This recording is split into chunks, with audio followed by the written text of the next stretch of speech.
तो हम आपको ये बता रहे हैं कि अब बीजेपी कहां कहां चूक करती है उत्तर प्रदेश में। उत्तर प्रदेश में जो सबसे पहले चूक होती है बीजेपी की, वो केंद्रीय नेतृत्व के द्वारा डमी उम्मीदवारों को टिकट दे दिया जाना। लगातार विरोध के बाद भारतीय जनता पार्टी डमी उम्मीदवारों को थोपती रही, चाहे वो 14 हुआ, 17 हुआ, 19 हुआ, 22 हुआ, 24 आया। लेकिन बीजेपी के नेता जब इन प्रत्याशियों को थोपते रहे तो कार्यकर्ता और आम जनता का धैर्य जवाब दे गया और जनता ने यह मान लिया कि अब हमें ही फैसला लेना होगा। और यही कारण है कि जिन सीटों को भारतीय जनता पार्टी 2019 के चुनाव में 3.5 लाख से जीती थी, जैसे देवरिया सीट हुई वहां पे 35,000 से चुनाव जीतती है, और वहीं बांसगांव में जहां 1.5 लाख से चुनाव जीतती थी वहां हाँफते दांफते कमलेश पासवान 4500 वोट से चुनाव जीतते हैं।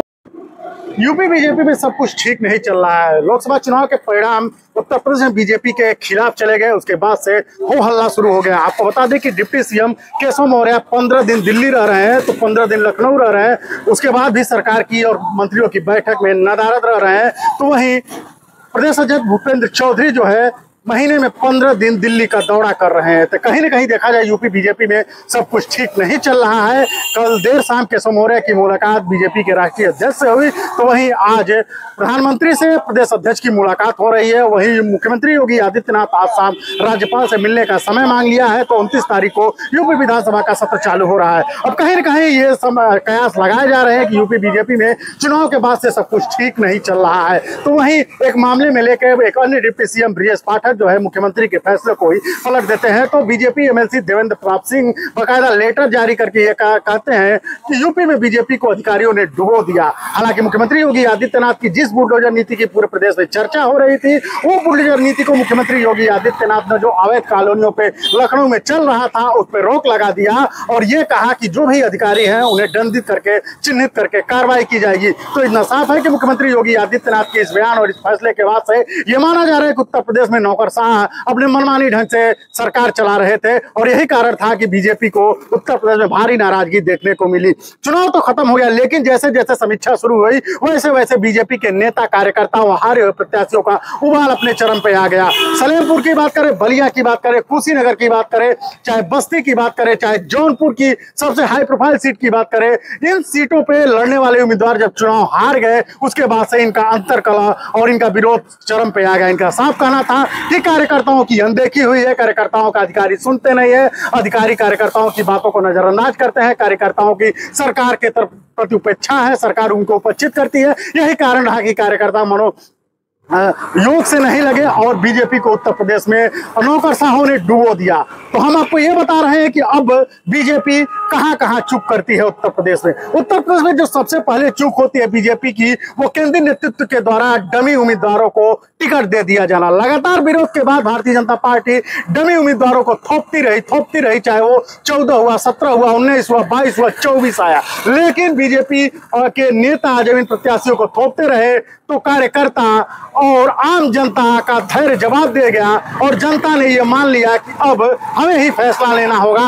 और यही कारण है कि जिन सीटों को भारतीय जनता पार्टी 2019 के चुनाव में 3.5 लाख से जीती थी, जैसे देवरिया सीट हुई वहां पे 35,000 से चुनाव जीतती है, और वहीं बांसगांव में जहां 1.5 लाख से चुनाव जीतती थी वहां हाँफते दांफते कमलेश पासवान 4500 वोट से चुनाव जीतते हैं। वो भी मामला न्यायालय में चला जाता है। खुद हम बांसगांव विधानसभा की बात करें तो उनके भाई विधायक है, जहां से अपनी विधानसभा नहीं बचा पाए। उत्तर प्रदेश के सबसे हाई प्रोफाइल सीटों में से एक चिल्लूपार विधानसभा भारतीय जनता पार्टी कमलेश पासवान चुनाव हार गए थे।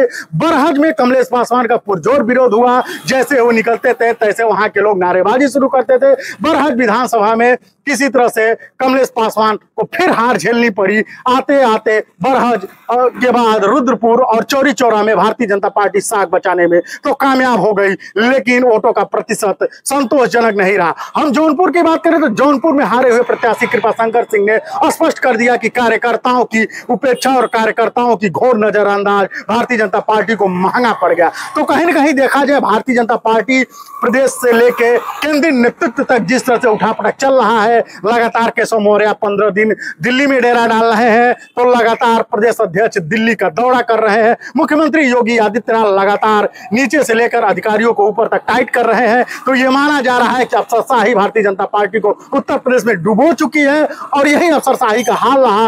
आम जनता का काम तो होना छोड़ दीजिए, आम जनता अपने नेताओं और अन्य जनप्रतिनिधियों से अपनी सही बात तक नहीं कह पाती है। जनप्रतिनिधि भी बेचारे हो गए हैं, वो अपनी बात अधिकारियों से कह के आम कार्यकर्ताओं और नेताओं का काम कराने में समर्थता जाहिर करते हैं। यही कारण रहा कि 2024 के चुनाव में अफसरशाही और कार्यकर्ताओं की उदासी भारतीय जनता पार्टी बीजेपी के घटक दल यानी एनडीए के सहयोगी जो उत्तर प्रदेश में है, उनकी बात करें तो मामला संत कबीर नगर का करते हैं, जहां से निषाद पार्टी के राष्ट्रीय अध्यक्ष के बेटे प्रवीण निषाद चुनाव हार गए। प्रवीण निषाद ऐसे व्यक्ति से चुनाव हारे जो निषाद पार्टी के खुद मुखिया है, और उन्हीं के खिलाफ समाजवादी पार्टी ने निषाद कैंडिडेट पप्पू निषाद को चुनाव लड़ा दिया और हारे ही नहीं, बुरी तरह से हारे। हम बात करते हैं अनुप्रिया पटेल की। 2 सीटें मिली थी, 1 सीट तो बचाने में कामयाब हुई अपनी, लेकिन उनके पार्टी का उम्मीदवार राबर्टगंज से चुनाव हार गया। जैसे ही चुनाव हारा, अनुप्रिया पटेल ने लेटर जारी करते हुए यह आरोप लगा दिया सरकार पे कि पिछड़ों की नौकरियों में उपेक्षा हुई है।